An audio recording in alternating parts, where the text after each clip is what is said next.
Hello, good evening student. આજે આપણે BCom sem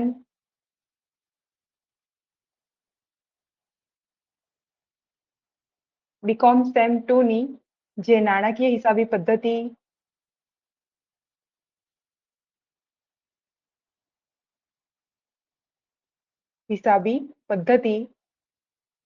part 2 ની જે સિરીઝ ચાલુ કરી છે એનો આમ તો બીજો દિવસ છે.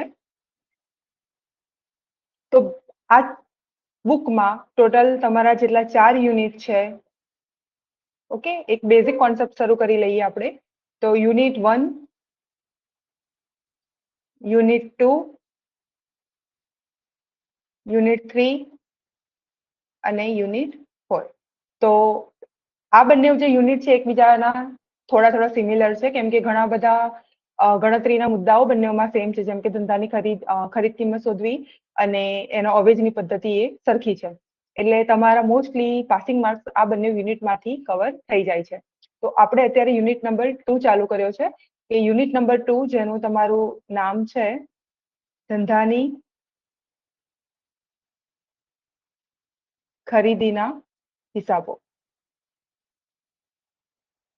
ગઈકાલે આપણે થોડી ચર્ચા કરી હતી.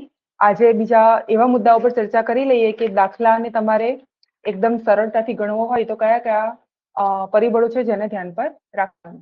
તો જ્યારે યુનિટ નંબર 2 એટલે પેપરમાં યુનિવર્સિટીની એક્ઝામમાં તમને ક્વેશ્ચન નંબર 2 જોવા મળશે, જે યુનિટ નંબર 2 નો હશે. હવે યુનિટ નંબર 2 નો જે દાખલો હોય એમાં તમારે બેઝિક થી લઈને સામાન્યથી લઈને અઘરો દાખલો છે કેવી રીતે ઓળખાય? તો એક પહેલી પદ્ધતિનો દાખલો છે કે જેમાં માત્ર તમને હવાલા હોય અને હવાલાની અંદર માત્ર ખરીદ કિંમત અને અવેજની ગણતરી કરવાની હોય છે. અને એની શરૂઆતની જે 4 આમનોદો હોય છે એ 4 આમનોદ લખવાની.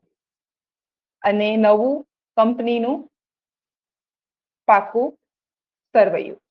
બરાબર, આટલું જ હોય છે. એનાથી થોડો અઘરો દાખલો જો જોવા જઈએ, આપણે કાલે આવા દાખલાની ચર્ચા કરી લીધી કે જેમાં ખરીદ કિંમત શોધો, અવેજ શોધો, એની આમનોદ બનાવો ને નવું પાકું સરવૈયું બનાવો.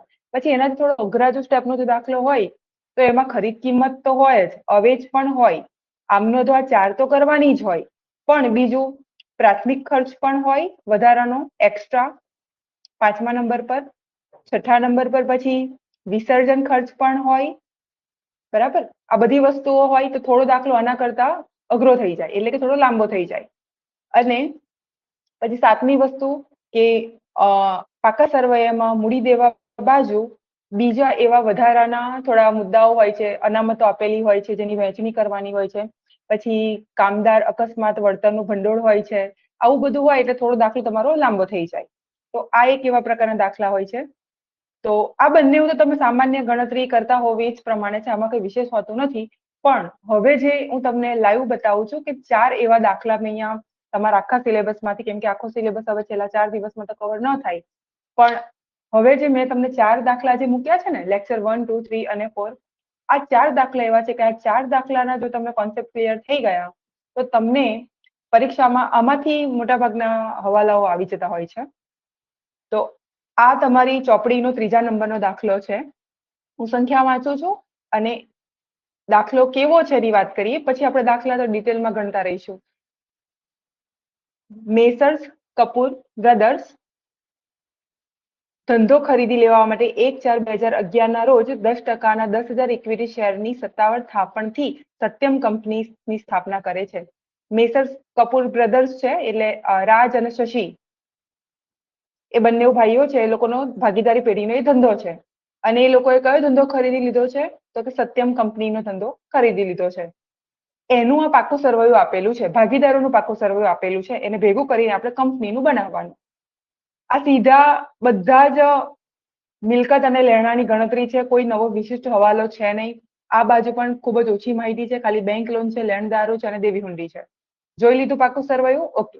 એના પછી જોવાનું આપણે જે વધારાની જે વિગતો આપી હોય ને, જેને આપણે હવાલા કહીએ, એ જોવાના કે કયા કયા પ્રકારના હવાલા છે, એટલે ખ્યાલ આવે દાખલાનું લેવલ.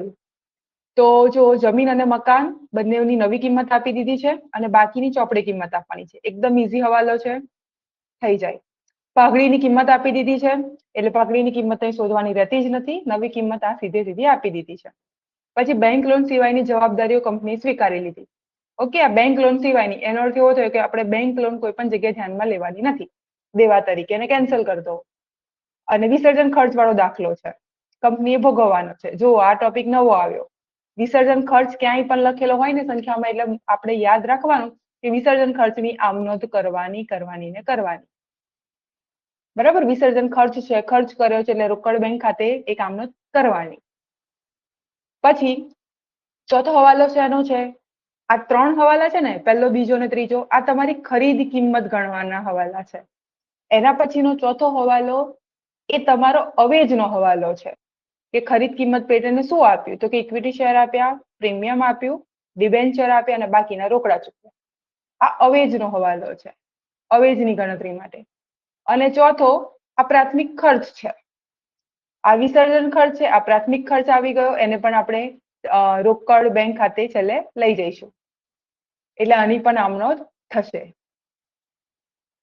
આ રીતે તમે સંખ્યા વાંચો ને તો તમને ખ્યાલ આવે કે દાખલાનું લેવલ કેવું છે. તો આ તમારો સૌથી સરળ દાખલાનું લેવલ નંબર 1 થયો. બરાબર, તો આ દાખલો જો તમે અત્યારે હવે પરીક્ષાઓના છેલ્લા દિવસોમાં ગણો તો વધારેમાં વધારે તમારે 15 મિનિટમાં ગણાઈ જવો જોઈએ, 15 થી 20 મિનિટ. ચલો, આ એકદમ ઈઝી દાખલો છે. આપણે પછી એને ગણીએ છીએ, પહેલા સંખ્યાઓ કેટલા પ્રકારની છે એ જોઈ લઈએ. એના પછી આ એક બીજા પ્રકારનો દાખલો છે. આમાં શું છે જોઈ લઈએ.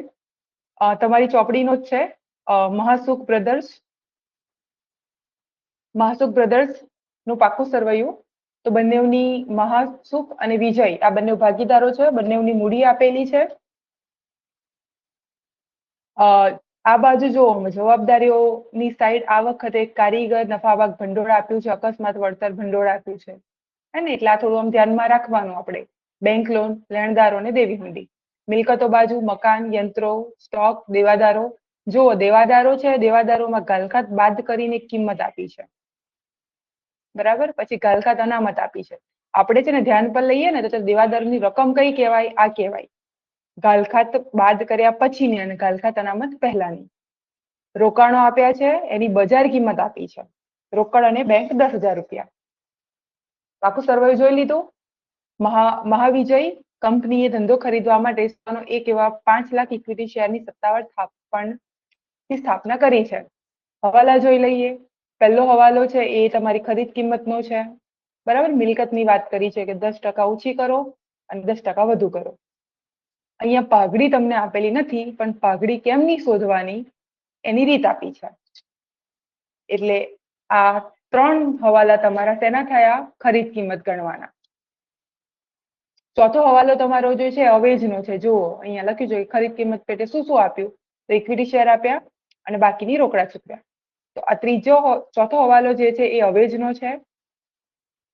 આ દાખલામાં પેલા દાખલા કરતા નવું શું છે? ઓકે, આમાં એવું છે કે બાકીના શેર જાહેર જનતામાં બહાર પાડ્યા. આવો દાખલો હોય તો સમજવાનો કે ત્રીજા લેવલનો દાખલો છે.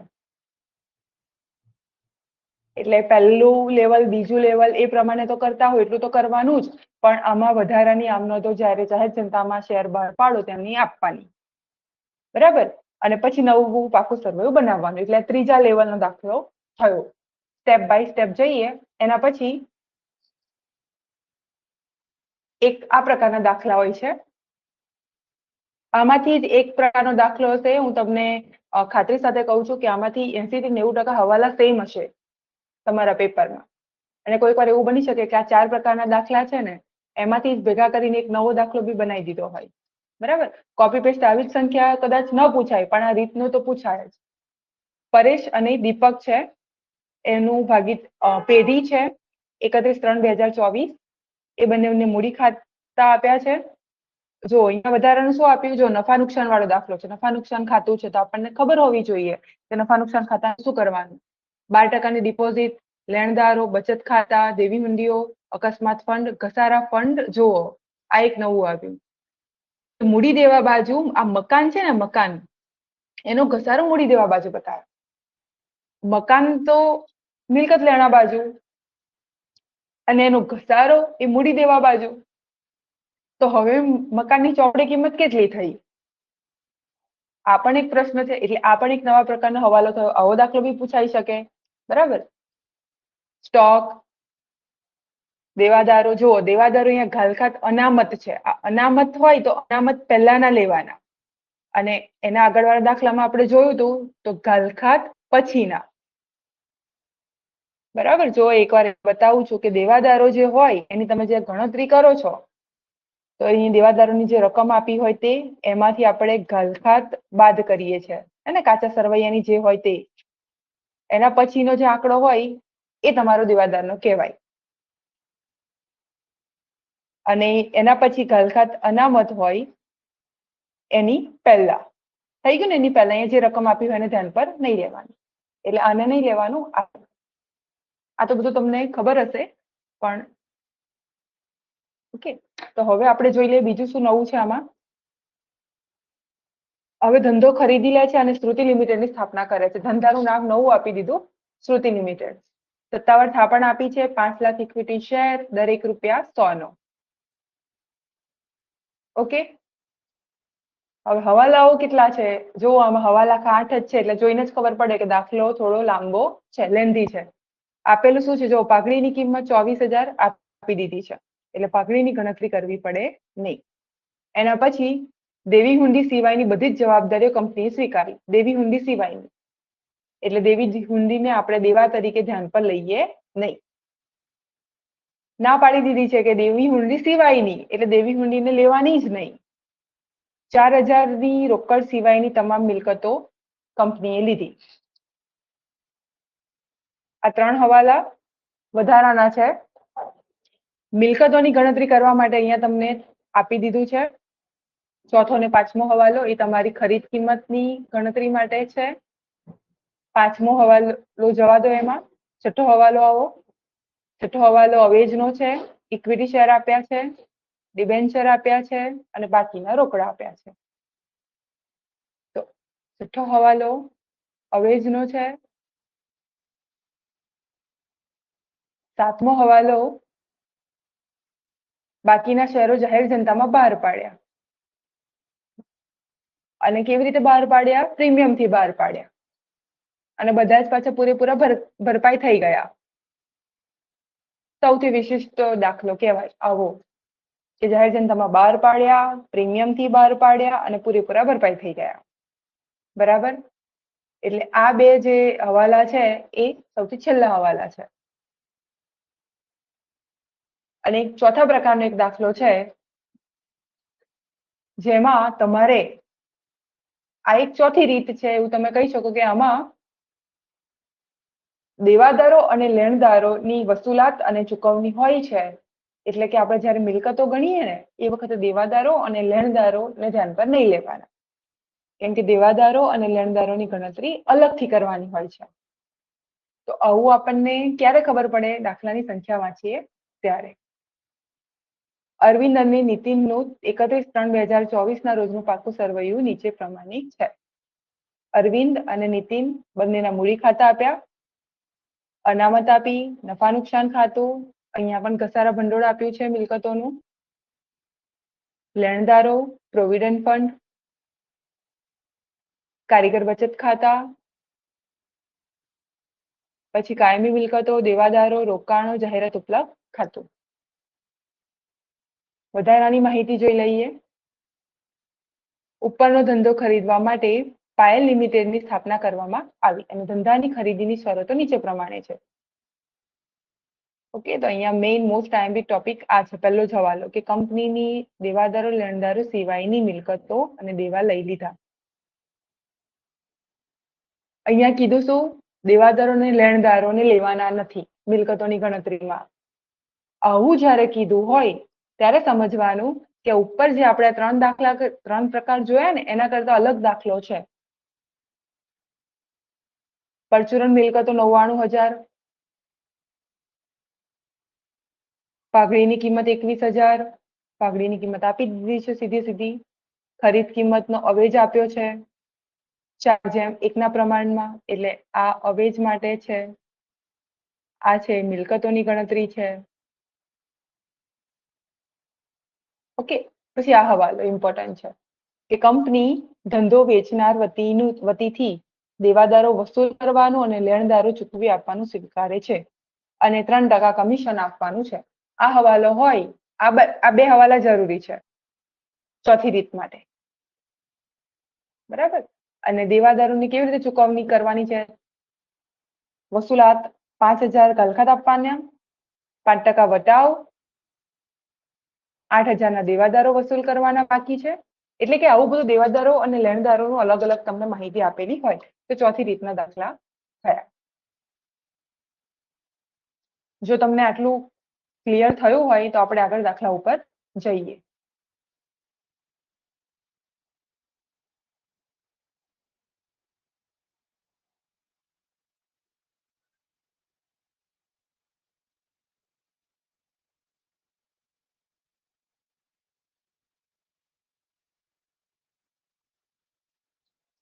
ઓકે, તો હવે આપણે જોઈશું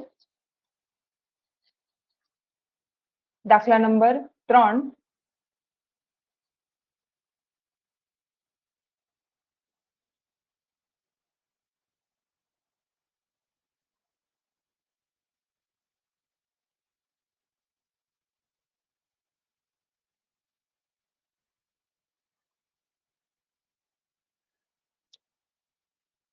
જે નામ છે મેસર્સ કપૂર બ્રધર્સ. ઓકે,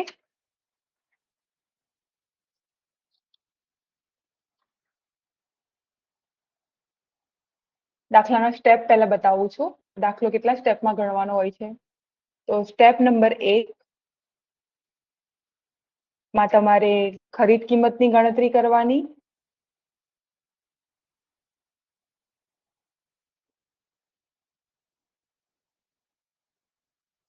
એના પછી સ્ટેપ નંબર 2 માં અવેજની ગણતરી.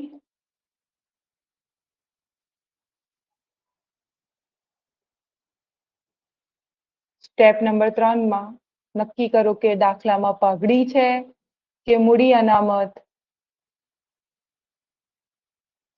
બરાબર, આ તમારે નક્કી કરવાનું. સ્ટેપ નંબર 4 માં આ ઉપરની માહિતી પરથી આમનોંધો લખો. શરૂઆતમાં આમનોંધ લખવાની, પછી તમને હેબિટ પડી જશે એટલે પછી તમે ડાયરેક્ટ નવું પાકું સરવૈયું બનાવો તો પણ ચાલે. અને છેલ્લે સ્ટેપ નંબર 5 માં નવી કંપનીનું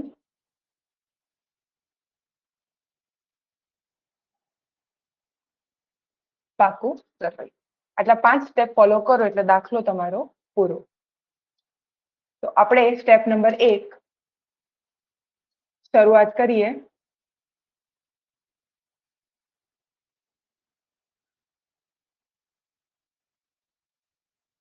ખરીદ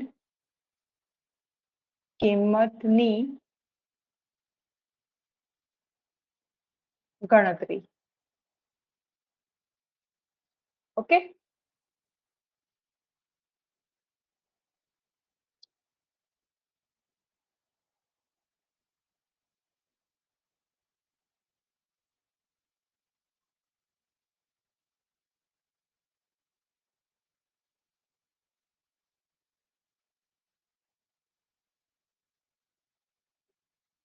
ઓકે.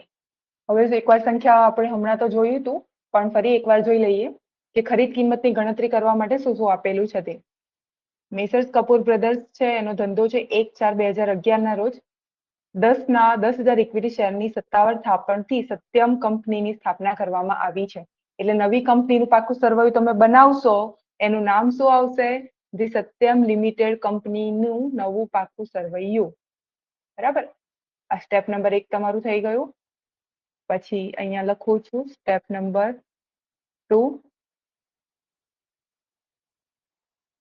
અવેજ ની ગણતરી.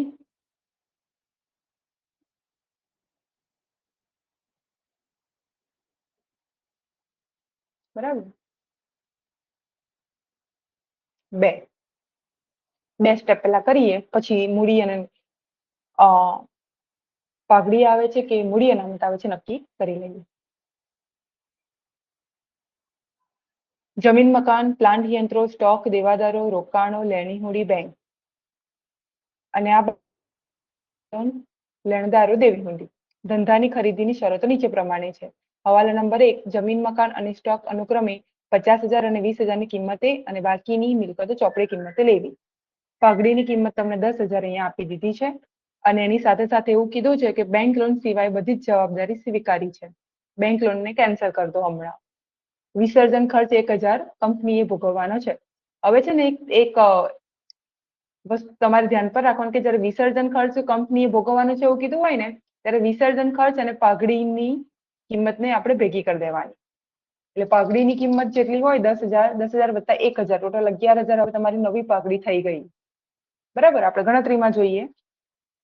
ખરીદ કિંમતમાં પહેલું મિલકતો, જમીન મકાન. જમીન મકાનની નવી કિંમત આપી છે ને 50,000, નવી 50,000 તે લેવાની. પછી પ્લાન્ટ, યંત્રો, એની પણ આપણને નવી કિંમત આપી છે 20,000. બીજી કોઈ પણ મિલકતની નવી કિંમત નથી આપી, તો જે જૂની છે એ જ લઈ લઈએ. સ્ટોક છે, દેવાદાર છે, રોકાણો, લેણી હુંડી અને છેલ્લે બેંક સિલક. બરાબર, રકમ લખી દઉં છું. 20,000, 23,200, 4,800, 6,400 અને 9,600. સરવાળો કરો તો 1,34,000. ઓકે, હવે એમાંથી તમારે જે દેવા હોય એને બાદ કરવાના. જમા બાજુ બેંક લોનને આપણે કેન્સલ કરી છે એટલે બેંક લોન સિવાય તમારા રહ્યા છે લેણદાર,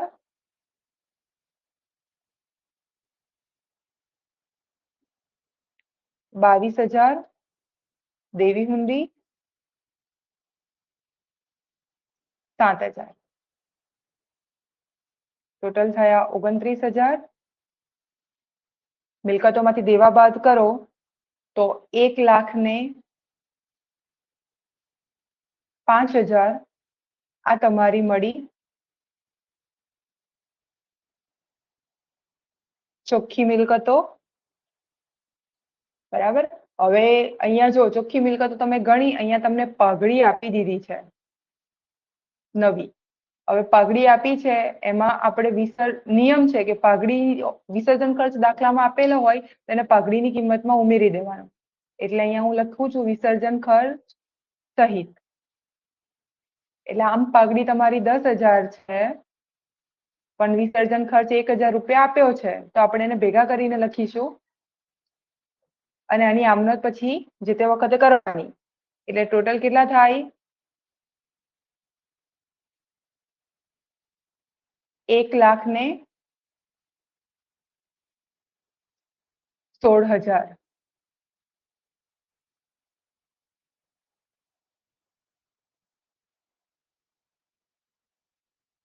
બરાબર,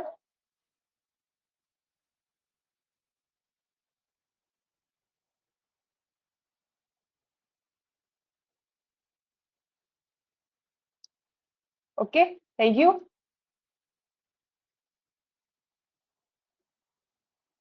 ઓકે,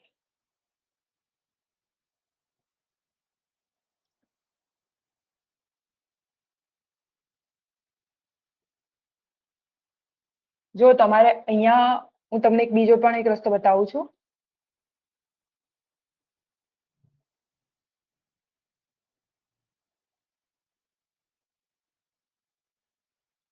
અહીંયા તમે અત્યારે 10,000 લખો એટલે ટોટલ 1,15,000 થયા. અહીંયા નોંધ કરું છું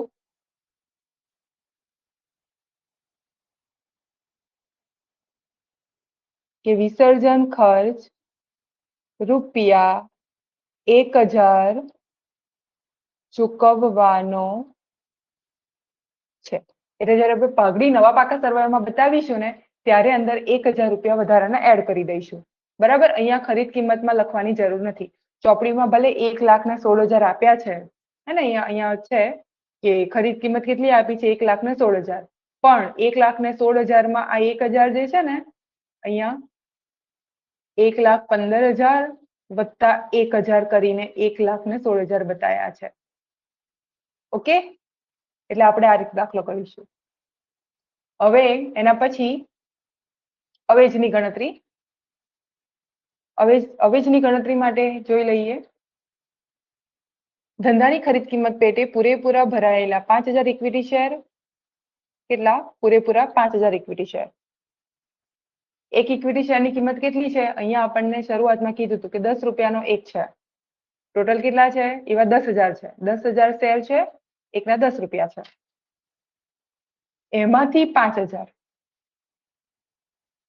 એટલે ઇક્વિટી શેર મૂડી 5,000 એના એકના કેટલા રૂપિયા? 10 રૂપિયા.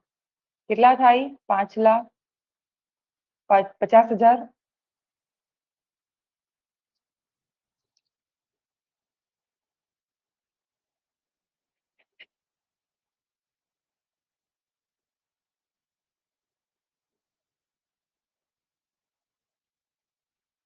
પછી એનામાં જામીનગીરી પ્રીમિયમ ઉમેર્યું છે. 20% કીધું છે એટલે 5,000 છે. ઇક્વિટી શેરની સંખ્યા છે, આ 10 રૂપિયા છે, 10 રૂપિયા છે, 10 રૂપિયા પર 20%, એટલે 2 રૂપિયા થાય. તો 5 દુ 10,000. ટોટલ કેટલા થયા? 60,000. હવે તમારે આ 10 ના 2 રૂપિયા ના કરવા હોય 20%, અને ડાયરેક્ટ અહીંયા 50,000 ના 20% કરો તો પણ ચાલે.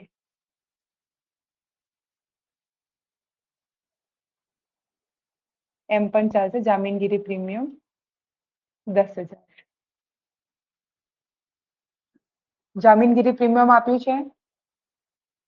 પછી 6% ના ડિબેન્ચર આપ્યા છે.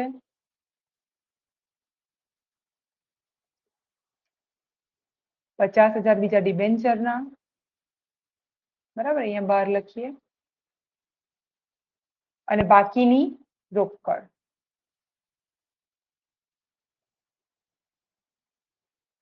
બાકીની એટલે ક્વેશ્ચન માર્ક. ટોટલ કેટલું થવું જોઈએ તમારું? ખરીદ કિંમત જેટલું.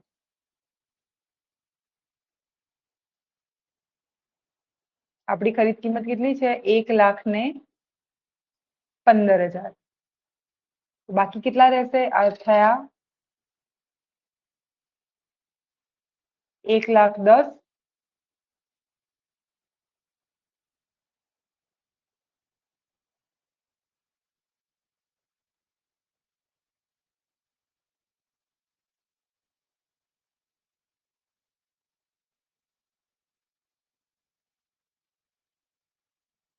આને કરી દો રાઉન્ડ.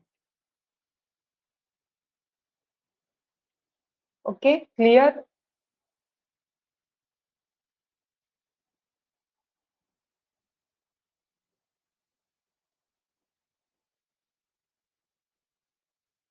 ઓકે, બે સ્ટેપ થઈ ગયા. હવે આપણે ત્રીજા સ્ટેપ પર જઈએ, જેમાં આપણે આમનો જ લખીશું.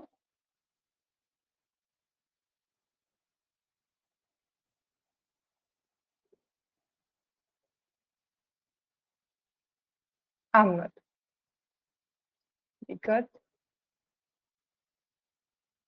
જમા.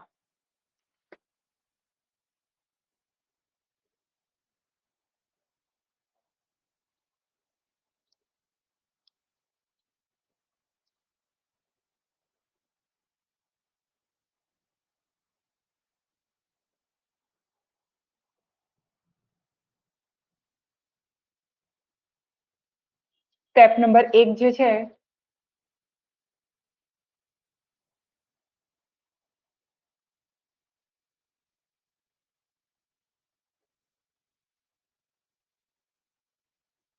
શરૂઆત કરીએ. પાઘડી ખાતે ઉધાર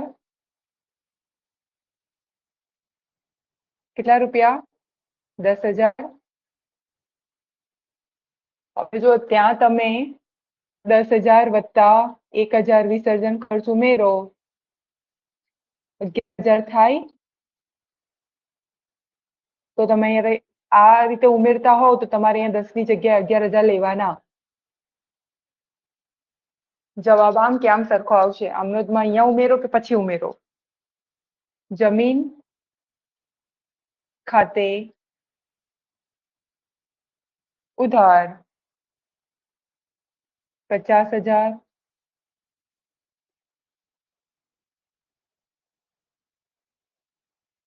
પ્લાન્ટ ખાતે ઉધાર 20,000.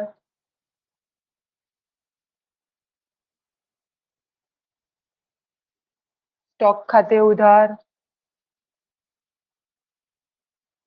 20,000.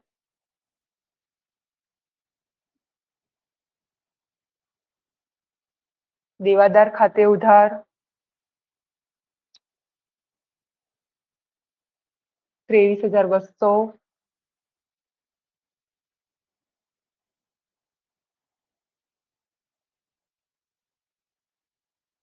રોકાણો ખાતે ઉધાર 4,800. લેણી હુડી ખાતે ઉધાર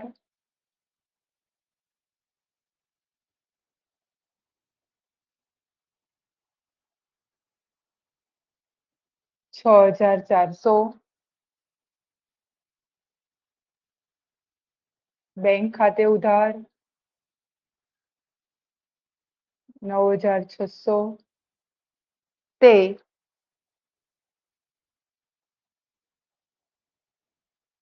લેણદાર ખાતે જમા 22,000. તે દેવી હુંડી ખાતે જમા 7,000. તે વેચનાર ખાતે જે પેઢી હોય ને એના ખાતે તમારે જે ખરીદ કિંમત લખી દેવાની. બરાબર? કેટલી? 1,15,000.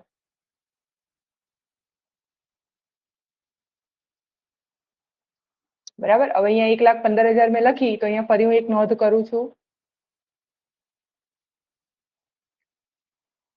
કે અહીંયા તમારે 1,16,000 લખવા હોય, જો તમે કોઈ 1,16,000 લખો છો તો અહીંયા એક ઉમેરાઈ જશે, અહીંયા પણ એક ઉમેરાઈ જશે, એટલે આ ટોટલ સરવાળો 1,16,000 થવાનો અને આ ટોટલ 1,16,000 અને આ બીજા 29,000, એટલે સરભર થઈ જશે તમારી આમનો. બરાબર? અચ્છા, એ તમારી પહેલી આમનો. એના પછી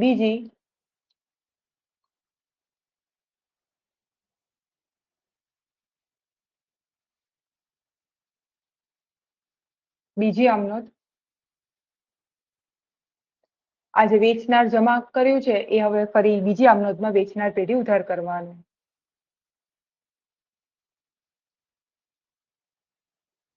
વેચનાર પેઢી ખાતે ઉધાર કેટલા? 1,15,000.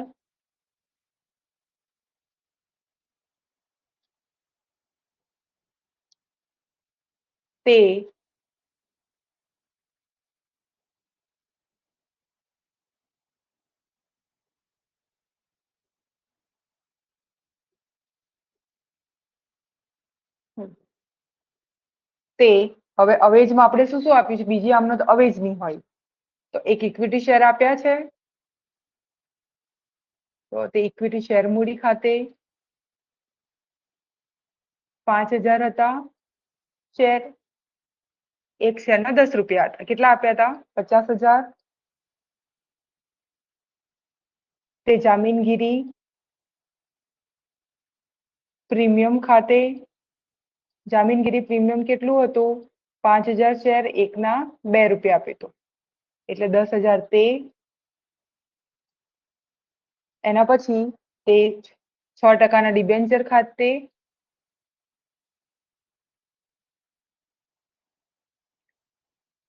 5,000 અને તે રોકડ બેંક ખાતે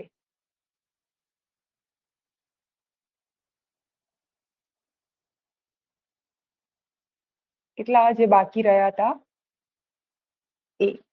આ ડિબેન્ચર 50,000 છે અને રોકડ 5,000 છે. બરાબર. તો આ તમારી બીજી આમનોંધ થઈ ગઈ.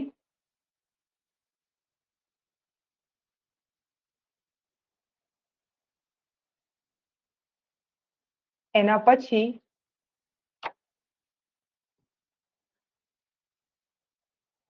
ત્રીજી આમનોંધ, એ ત્રીજી અને ચોથી બે આમનોંધ શેની હોય? તમારી દર વખતે નહીં આવે. જ્યારે પણ વિસર્જન ખર્ચ આપેલો હોય ત્યારે વિસર્જન ખર્ચ હોય એટલે આપણે પાઘડી ખાતે લઈએ ને, પાઘડી ખાતે ઉમેરીએ છીએ એટલે એને આમનોંધ લખવાની કે પાઘડીમાં ઉમેર્યો છે, પાઘડી ખાતે ઉધાર, તે રોકડ બેંકમાંથી ખર્ચ કર્યો એટલે રોકડ બેંક એટલી ઓછી થઈ, તે રોકડ બેંક ખાતે જમા. કેટલા રૂપિયા પાઘડી ખાતે લઈ ગયા વિસર્જન ખર્ચમાંથી? 1,000. 1,000. અહીંયા હું લખી દઉં છું, વિસર્જન ખર્ચ ચૂકવ્યો તેના. અને એના પછી ચોથી આમનોંધ, પ્રાથમિક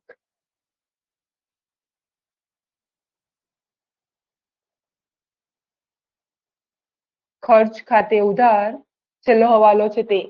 એને પણ ખર્ચ છે એટલે તમારે રોકડ બેંક ખાતે જમા કરવાનો. ખર્ચ કરો એટલે જાય પૈસા અને જાય એટલે જમા.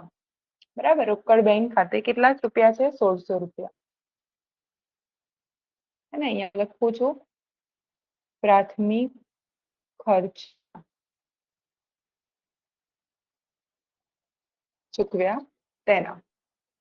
તમારું પહેલું, બીજું અને ત્રીજું 3 સ્ટેપ પૂરા થઈ ગયા છે. હવે ચોથું સ્ટેપ તમારું, આ ત્રણેય સ્ટેપના આધારે નવું પાકું સરવૈયું બનાવવાનું. તો ટાઇટલ લખીએ પહેલા. Step number 4. નામ શું હતું કંપનીનું? પેઢીમાંથી કંપની થઈ, પેઢીનું નામ તો કપૂર બ્રધર્સ છે, કપૂર બ્રધર્સ પેઢી, અને કંપનીમાં રૂપાંતરણ થયું તો સત્યમ લિમિટેડ નામ આપી ગયું. તો લખીએ, ધી સત્યમ લિમિટેડની નવી કંપનીનું પાકું સરવૈયું. આપણે ઊભું પાકું સરવૈયું બનાવીએ છીએ. તમે અત્યાર સુધી આડું બનાવતા હશો, પણ જરૂરી નથી તમને આડું આવડે તો આડું ને ઊભું બનાવો તો પણ ચાલે, પણ પ્રિફર કરવાનું કે ઊભું પાકું સરવૈયું બનાવો, કેમ કે તમારી નવા સિલેબસ પ્રમાણે અને નવી બુક્સમાં મોસ્ટલી બધા દાખલા ઊભા પાકા સરવૈયામાં આપેલા છે એટલે. બરાબર. તો ઊભા પાકા સરવૈયામાં કેવી રીતે બને?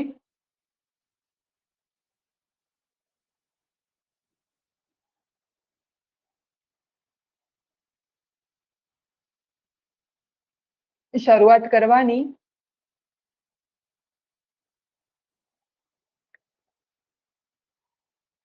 ઇક્વિટી શેર હોલ્ડરોના ભંડોળો, ટાઇટલ લગાવવાનું પહેલું.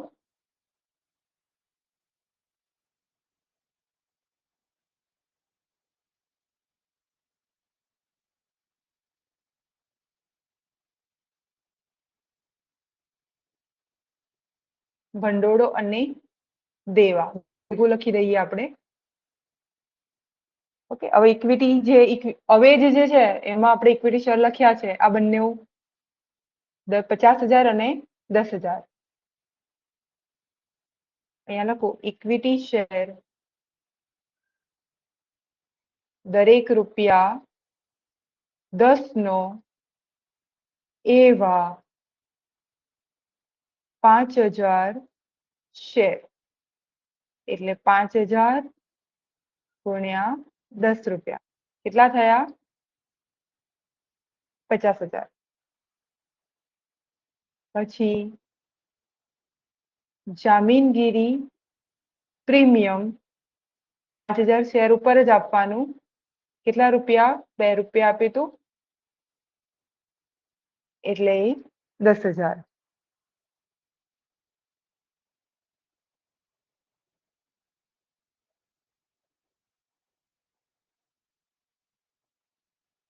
થયા કેટલા? આ 60,000. એના પછી 6% ડિબેન્ચર્સ 50,000. લેણદારો દેવામાં આવશે, બધું ચાલુ દેવાઓ છે, આપણે અહીંયા લિસ્ટ બનાવી દઈએ. લેણદારો કેટલા રૂપિયા? 22,000. અને દેવી હુંડી 7,000. બરાબર.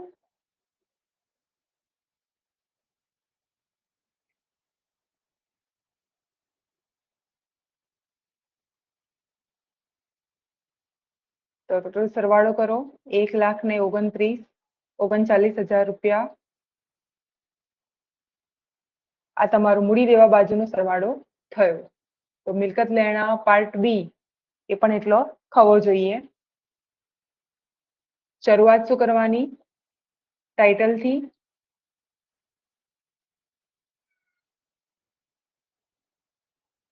મિલકત લેણા તો પેલા કાયમી મિલકતો બધી લખી દઈએ.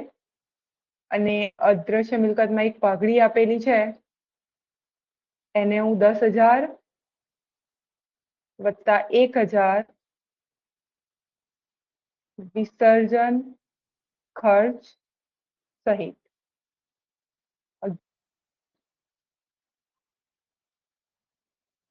જમીન મકાન 50,000. હજી નવી મિલકતની બધી સુધારેલી કિંમતો છે ને એ પ્રમાણે આપણે લઈશું. યંત્રો 20,000.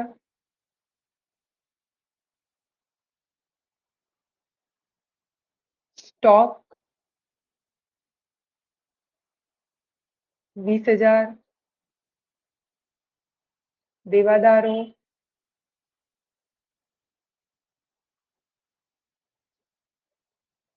23,200. રોકાણો 4,800. લેણી હુંડી 6,400.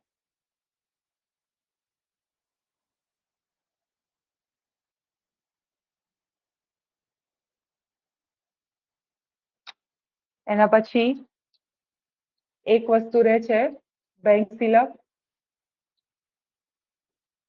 બેંક સિલકની તમારે ગણતરી કરવી પડે. ઉધાર હોય એને ઉમેરવાનું અને જમા હોય બાદ કરવાનું આમનોધમાંથી.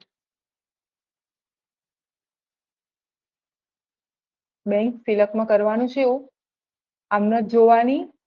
જ્યાં જેવું લખ્યું ને રોકડ બેંક ખાતે ઉધાર, રોકડ બેંક ખાતે ઉધાર, એ દરેક રકમને ઉધાર હોય એને ઉમેરવાની અને જ્યાં પણ જમામાં રોકડ બેંક હોય એ રકમને બાદ કરવાની. બરાબર. તો આપણે અહીંયા ગણતરી કરીએ. આમનોધમાં આવી જાઓ. આમનોધમાં અહીંયા જો આ બેંક ખાતે ઉધાર આવ્યું કેટલા છે? 9,600. તો 9,600 છે. એના પછી બીજા આમનોધમાં જુઓ ક્યાંય બેંક છે, રોકડ બેંક છેલ્લે છે અહીંયા. રોકડ બેંક ખાતે પણ જમામાં છે. કેટલા જમા છે? 5,000 જમા છે. જમા હોય તો શું કરવાનું? બાદ કરવાનું. તો માઇનસ. બે આમનોધ થઈ ગઈ. ત્રીજી આમનોધ જોઈએ. ત્રીજી આમનોધમાં જમા છે, હા, આ 1,000 જમા છે. તો માઇનસ 1,000 જમા અને એની નીચે પ્રાથમિક ખર્ચ તો જમા હતા. જમા હોય તો બાદ કરી દેવાનું, ઉધાર હોય તો ઉમેરી લેવાનું. એટલે હવે 9,600 પ્લસ છે, એમાંથી આ 5,000 બાદ કરો, 1,000 અને 1,600 બાદ કરશો.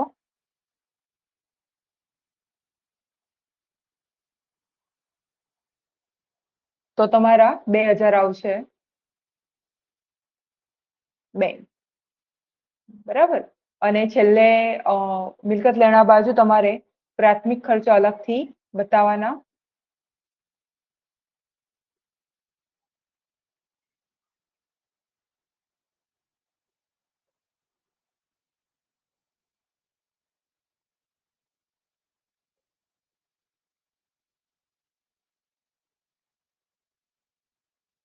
આમ પ્રાથમિક ખર્ચ છે ને એની ગણતરી તમારે મિલકતોમાં નહીં કરવાની,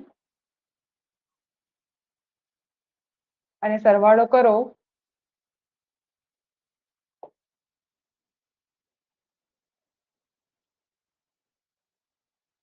એક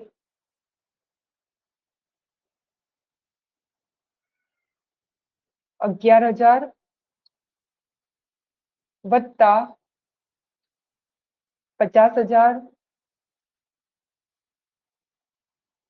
વત્તા 20 ને 20 40,000 વત્તા 23,200 વત્તા 4,800 વત્તા 6,400 વત્તા 2,000 વત્તા 1,600 1,39,000 ટોટલ. બરાબર, આ તમારું પાકું સરવૈયું સરભર થઈ ગયું. ઓકે, તો તમને આ રેકોર્ડ કરેલો ક્લાસ અને લાઈવ પણ છે, જે લોકો લાઈવ જોડાયા હતા એ લોકોને, અને જે લોકો પાછળથી જોવા માંગે છે દરેકને આપણી એપ પર તમને 1 કલાક પછી ત્યાં દેખાશે, તો તમે જોજો અને પછી રિવ્યુ મને આપજો. Thank you.